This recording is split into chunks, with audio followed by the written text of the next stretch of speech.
All the leaders whom I have mentioned above, they operate from the same template.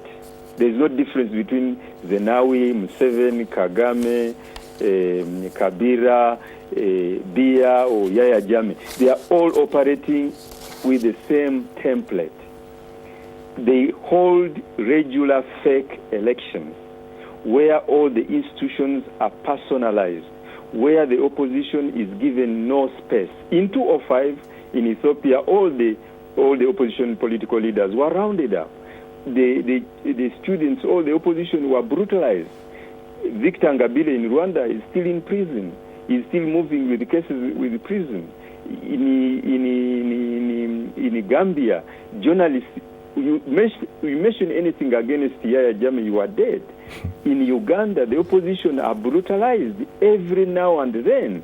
So what I'm trying to say is that there is no space. Much as they say they are holding elections, they prepare elections to elect themselves in power. They make sure that the institutions in place make sure that they are elected in power.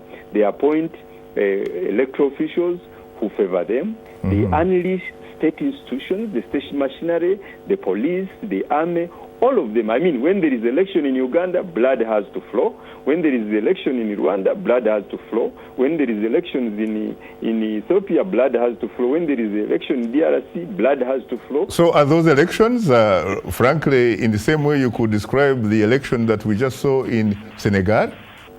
That is why we are saying those are not elections. Those are facade of an election. Those are fake elections which they continue to hold. That is why they have gone for 20 years.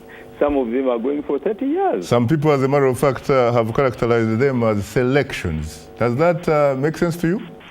Their selection, Shaka, it doesn't make any sense. And some of them, actually, it is very shameful what they do.